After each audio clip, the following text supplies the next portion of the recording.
किस पाप की वजह से द्रौपदी व पांडव नहीं जा पाए थे सशरीर स्वर्ग युधिष्ठिर को छोड़कर आए जानते हैं। भगवान श्री कृष्ण की मृत्यु के पश्चात पांडव जब स्वर्ग जाने लगे तो रास्ते में ही द्रौपदी, भीम, अर्जुन, नकुल व सहदेव की मृत्यु हो गई। पांडवों में युधिष्ठिर ही केवल सशरीर स्वर्ग जा पाए थे। भगवान श्री कृष्ण की मृत्यु के पश्चात वेदव्यास की बात मानते हुए राजपाट छोड़कर पांडवों ने द्रौपदी सहित सशरीर स्वर्ग जाने का निश्चय किया। स्वर्ग जाने से पहले युधिष्ठिर ने परीक्षित को सारा राजपाट सौंप दिया और द्रौपदी सहित पांडव जब स्वर्ग जाने लगे तो उनके साथ साथ एक कुत्ता भी चलने लगा। द्रौपदी सहित सभी पांडव यही चाहते थे कि हम सशरीर स्वर्ग पहुँचे, परंतु रास्ते में युधिष्ठिर को छोड़कर द्रौपदी सहित बाकी पांडव एक एक करके मृत्यु को प्राप्त हो गए।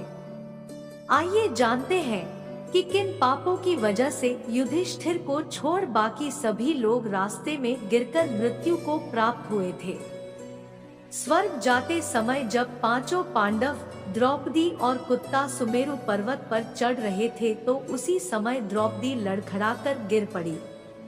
द्रौपदी के गिरने पर भीम ने युधिष्ठिर से पूछा कि द्रौपदी किस पाप की वजह से गिर पड़ी।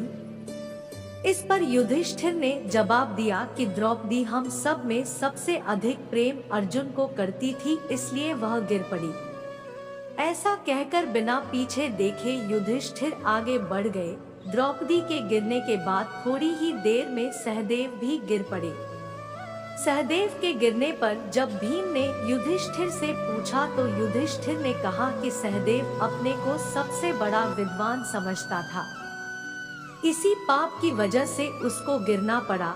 रास्ते में नकुल के गिरने पर युधिष्ठिर ने बताया कि नकुल को अपने रूप पर बहुत अभिमान था, इसलिए आज उसकी यह गति हुई है।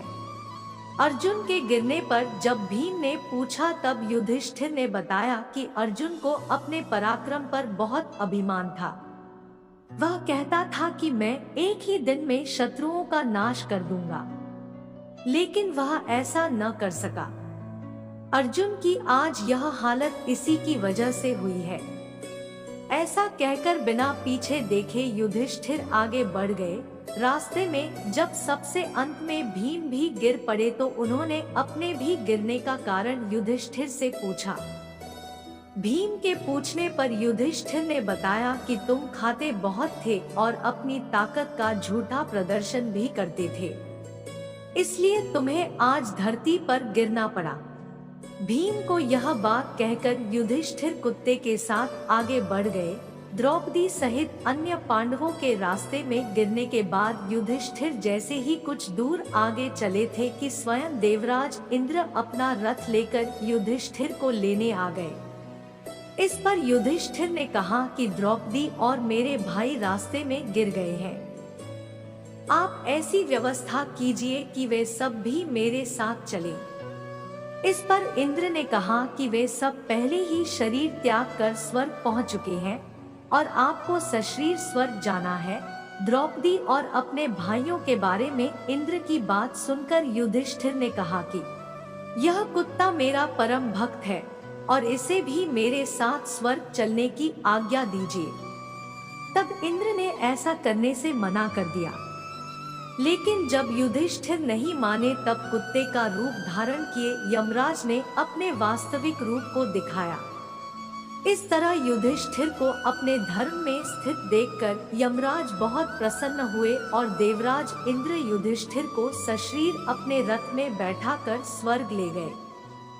अगर आपको ये जानकारी अच्छी लगी हो तो चैनल को सब्सक्राइब करना, वीडियो को लाइक, शेयर करना और भगवान की ऐसी और दिव्य लीलाएं जानना चाहते हैं तो इस चैनल में विजिट करें। धन्यवाद।